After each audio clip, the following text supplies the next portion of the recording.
I'm going to preface this video by saying that I am not a medical expert, nor do I have, well, practically any experience in psychology other than having taken an AP psychology course years ago. And you might be thinking to yourself, why would I waste time listening to a YouTuber, let alone a self-proclaimed VTuber who can't even really do that right because art isn't something you can just pick up after 2 decades? But hear me out. And if you don't hear me out, I'm going to attempt a triple flipped spiral axle pirouette off of the Golden Gate Bridge and fail miserably in all aspects but the original intent. See, that is what we in the business of depression call a lighthearted joke, and it is far from a rare commodity, specifically those concerning the Golden Gate Bridge. What I mean to say is that I have what I'd consider to be a wide breadth of personal and anecdotal experience under my belt concerning what I'm going to be talking about. Now, you might again ask why you should listen to me specifically when 1 in 6 adults have depression. Well, not to toot my own horn, but I like to think that I'm still a competent orator, and although 17% of adults may have depression, that just means the vast majority of those adults won't be making YouTube videos. If I were a grifter, I wouldn't mention my lack of credentials until the end, or forego doing so entirely, but I think the viewer ought to know whether or not a video is worth their time. That's more than enough for a preface, I think. This is very much a penny for your thoughts kind of deal, except I'm metaphorically paying you a penny to just listen to me. Depression is on the rise. I think I saw stats about that in some news article I briefly glanced over, but in the spirit of this video series being an outside perspective, I'm not going to be looking at information from relevant professionals that could skew my viewpoint. I've, on my own, identified 4 key aspects that are causing and will continue to cause rising depression, and I'm not sure how we can stop it. First aspect that I don't think we've yet to see the full ramifications of is the modern entertainment industry. Now, I'm not really sure if this is something that has been discussed in detail already by professionals, but it's the one that I think will have the greatest impact and potentially already has, with only one other contender in the present. My conjecture is that modern entertainment has become too good and too pointed. We have finally synthesized pure dopamine. Jordan Peterson is talking about men getting their quarterstaffs milked, but what about people getting their brains milked? A large portion of video games, television, and social media, the internet as a whole, exist exclusively to wring out as much short-term happiness as possible without real benefits, without real fulfillment, which I believe is serotonin. And I think this is what makes modern entertainment such a vile addiction. We continuously seek out entertainment, diminishing the effectiveness of dopamine, needing more and more, and since the process is so streamlined, the withdrawal symptom is depression.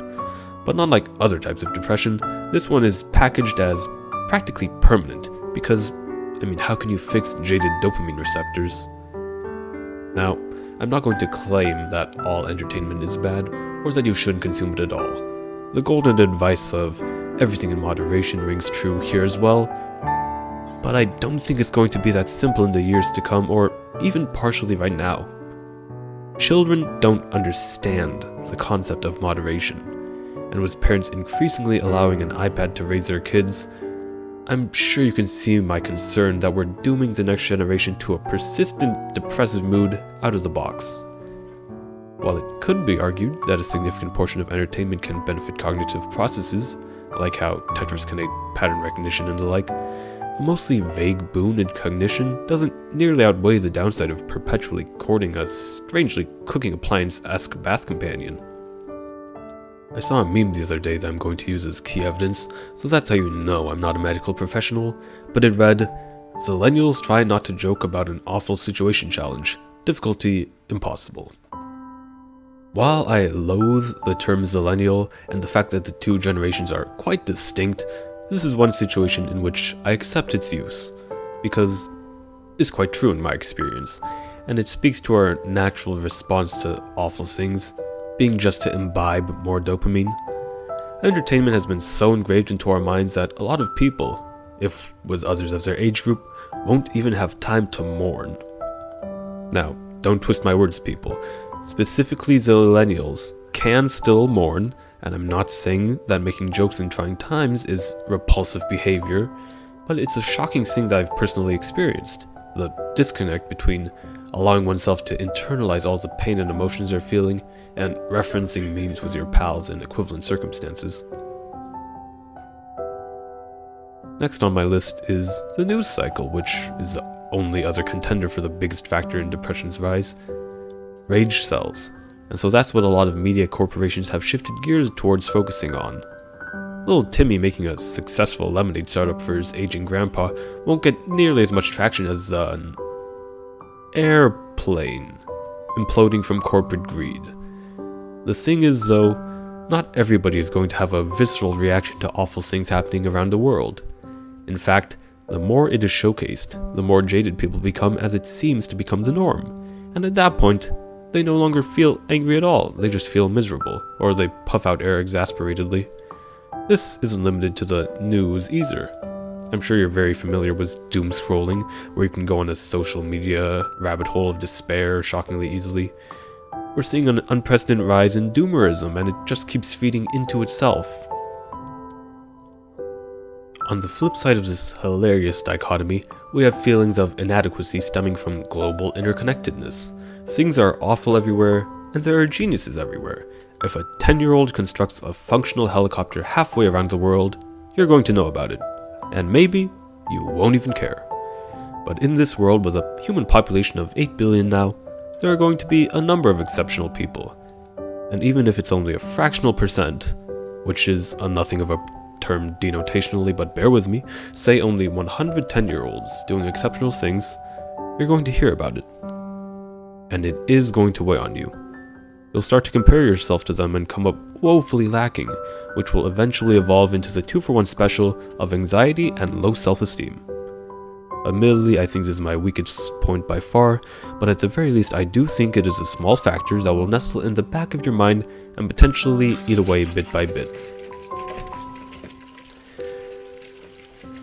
Last that I'll discuss, but certainly not the last factor to exist, COVID. Now, this is one that has been talked about to death, so I'll only touch upon it briefly. COVID isolated people, and made it so that they couldn't meet their friends or potentially family. Friends and family are probably the primary source of serotonin or fulfillment, more generally, for people. Needless to say, having no serotonin is in and of itself the most fertile breeding ground for depression, so there you go. And no, texting or calling is not equivalent. This is the one situation in which I don't care if a psychologist disagrees, although they probably won't. Our monkey brains have not yet evolved to consider electronic connection to be remotely equivalent to in-person human connection. As an aside, this is also an aspect of why depression is on the increase. A non-zero amount of people are exclusively socializing online rather than in person, which does not scratch the same psychological itch. I won't expand upon this aspect because it feels to be more scientific, which again, have no expertise in. For those of you who may have clicked on this video and think, why does this matter? Depression is just being sad. Just be happy. Well, first, I applaud you for nimbly dodging all the information getting people up to date on why depression is one of the worst health issues that plagues our society.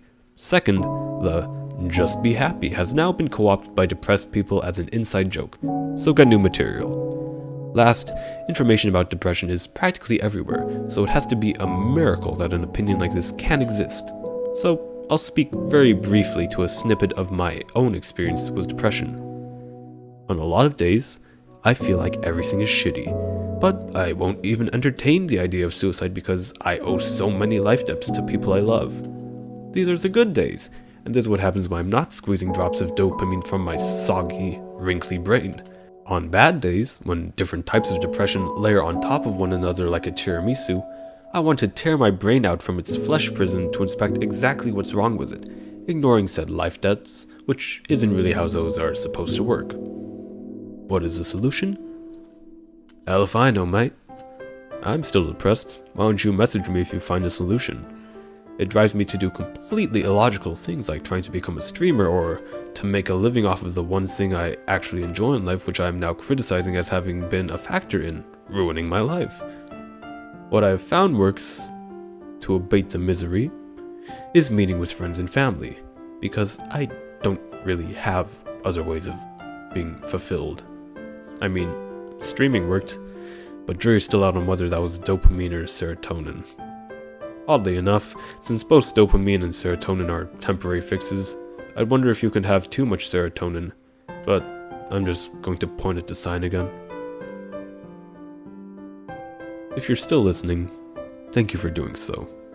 It really eases my mind to know that people would really just sit down and listen to what a random nobody like me has to say.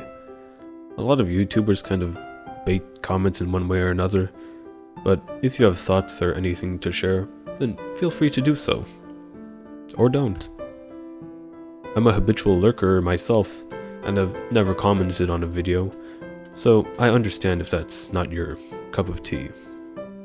Regardless, my utmost thanks for listening, and stay tuned for part 2 of the depression videos, and then I can hopefully never make a video on it again.